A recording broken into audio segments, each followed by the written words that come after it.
जयमसी सबैजनालाई। आज चाहिँ हामी शनिबारको सङ्गतिमा चाहिँ प्रस्थान पुस्तकलाई चाहिँ हामीले हेरिरहेका छौँ। अनि आज हामी दोस्रो पार्ट, जसरी हामीले पहिला भनेको थियो, डोमिनेसन, लिबरेसन, रेभेलेसन र आइडेन्टिफिकेसनमा चाहिँ विभाजन गरिएको थियो। आज चाहिँ हामीले लास्टको दुईवटा पार्ट, रेभेलेसन र आइडेन्टिफिकेसनलाई चाहिँ हामीले हेर्ने प्रयास गर्नेछौँ है।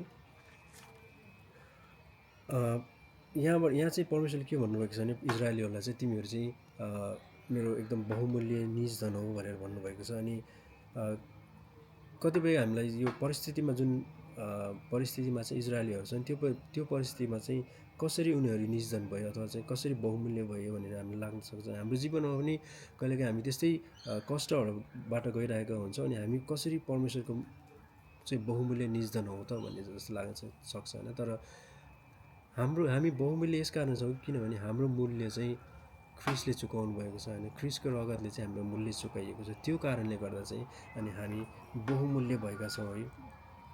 अनि त्यस्तै अगाडि हेर्छौँ भने परमेश्वरले चाहिँ उनीहरूलाई, इजरायलीहरूलाई आज्ञाहरू दिनुभएको छ। उनीहरूले चाहिँ केही नसोची चाहिँ सबै कुरा मान्ने कुराहरू चाहिँ अथवा चाहिँ परमेश्वरको सबै आज्ञा पालन गर्ने कुराहरू उनले गरेका छन्। अनि त्यो एकदमै राम्रो कुरा हो। तर त्यो सबै कुरा पालन गर्नमा चाहिँ हामी मानिसमा चाहिँ त्यो क्षमता चाहिँ छैन। त्यसकारण चाहिँ त्यो क्षमता नभएकै कारणले चाहिँ हामीलाई चाहिँ अनुग्रहको आवश्यकता परेको छ, अनि ख्रिस्टको आवश्यकता चाहिँ अनि हामीलाई परेको छ भन्ने कुरा चाहिँ यहाँबाट बुझ्न सक्दछौँ। अनि जसरी हामीलाई आज्ञाहरू दिएको छ, व्यवस्था दिइरहेको छ, अनि यो चाहिँ एज अ संरक्षक अथवा गार्जियनको रूपमा चाहिँ हामीलाई दिएको छ। कहिलेसम्म भन्दा जबसम्म हाम्रो चाहिँ रियल गार्जियन आउनुहुन्न तबसम्मको लागि चाहिँ हामीलाई संरक्षण गर्नको लागि चाहिँ दिएको हो। त्यो रियल गार्जियन भनेको चाहिँ हाम्रो ख्रिस्ट हुनुहुन्छ नि। जबसम्म ख्रिस्ट आउनुहुन्न तबसम्मको लागि चाहिँ दिएको कुरा हो यो चाहिँ। अनि परमेश्वरले चाहिँ धेरै आज्ञाहरू दिनुभएको छ इजरायलीहरूलाई, जस्तै वेदीहरू बनाउने कुराहरूमा छ। अनि त्यो ढुङ्गाहरू नखोप्ने कुराहरू भन्नुभएको छ, किनभने उहाँले चाहिँ त्यो ढुङ्गा खोपेर अनि त्यसमा कलाकृति बनाउँदा चाहिँ मानिसहरूको अटेन्सन चाहिँ त्यसमा जाँदछ, अनि परमेश्वरबाट चाहिँ त्यो अटेन्सन हट्छ भनेर चाहिँ उहाँले चाहिँ अनडिभाइडेड अटेन्सन चाहिँ हामीबाट चाहिँ अथवा मानिसबाट चाहिँ खोजिराख्नु भएको छ। इजरायलीबाट चाहिँ खोजिराख्नु भएको कुरा चाहिँ हामी यहाँ पाउँदछौँ है। त्यस्तै गरेर लको कुराहरू छ, जस्तै 6 दिनमा सृष्टि गर्नुभएको कुरा, 7औं दिनमा विश्राम गर्नुभएको कुरा हामीलाई थाहा नै छ। त्यस्तै अनुसार चाहिँ यहाँ चाहिँ 6 वर्षसम्म उनीहरू यदि कमाएर छन् भने चाहिँ 7औं वर्षमा चाहिँ उनीहरूले चाहिँ फ्री हुनुपर्ने कुराहरू छ। 6 वर्ष चाहिँ खेतमा चाहिँ उब्जनी गरेपछि 7औं वर्ष चाहिँ बाँझो छोड्नुपर्ने कुराहरू, अनि धेरै कुराहरू चाहिँ यहाँ गरिएको छ है। अनि त्यो लको कुराहरू गरिएको छ। अनि उनीहरूलाई चाहिँ एकतामा बाँड्न, इजरायलीहरूलाई चाहिँ एकतामा बाँड्नको निम्ति चाहिँ उहाँले चाहिँ समय चाहिँ भेटघाट गर्ने, त्यसको लागि चाहिँ उहाँले 3टा चाडहरू चाहिँ बनाइदिनु भएको छ है। निस्तार चाड भयो, त्यसपछि पेन्तिकोसको भयो, अनि त्यसपछि छाप्रावासको चाड।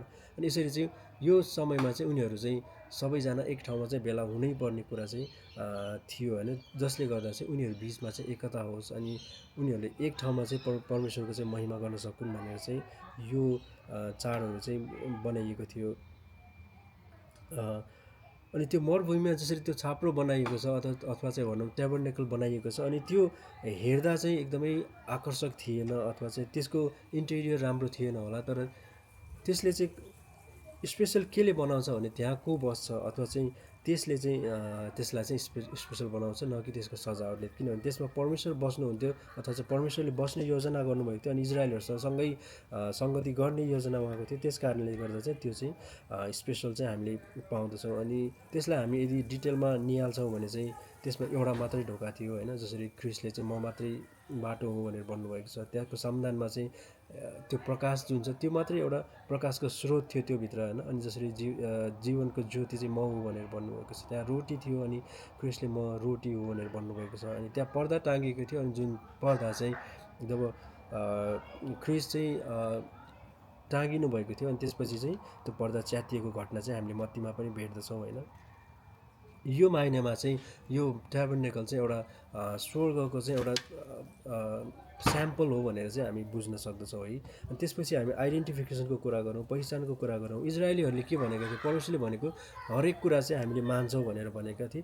तर जब मोसा चाहिँ पर्वतमा गए 40 दिन 40 रातसम्म उनी फर्केर आएनन्, तब उनीहरूलाई चाहिँ दुविधा उत्पन्न भइसकेको छ है। 40 दिनमा उनीहरूले चाहिँ अर्को ईश्वर खोज्न थालिसकेका छन्। उनीहरूले त्यो बाछो बनाउने काममा चाहिँ लागिसकेका छन् है। अनि हामी पनि कतिपय समय चाहिँ परमेश्वरलाई कुर्न सक्दैनौँ अथवा परमेश्वरको समयलाई कुर्न सक्दैनौँ, अनि हामी अर्कै बाटोमा भतारिन्छौँ, अनि अर्कै कुरालाई चाहिँ हामी परमेश्वर बनाउने चाहिँ अनि हाम्रो हृदय चाहिँ हुन जाँदछ। अनि त्यो कुरा चाहिँ हामीले त्याग्नु पर्दछ। जसरी परमेश्वरले चाहिँ इजरायलीहरूलाई त्यो कष्टबाट निकाल्न चाहनुभएको थियो, त्यसरी नै परमेश्वरले हामीलाई पनि हाम्रो आफ्नै कष्टबाट अथवा चाहिँ हाम्रो आफ्नै मिश्र देशबाट चाहिँ हामीलाई निकाल्न चाहनुहुन्छ अनि उहाँको राज्यमा ल्याउन चाहनुहुन्छ। हामीले सिर्फ गर्नुपर्ने चाहिँ परमेश्वरलाई चाहिँ हाम्रो हृदयमा ठाउँ दिने, परमेश्वरलाई हाम्रो सेन्टर बनाउने चाहिँ हामीले गर्नुपर्छ। हुन्छ।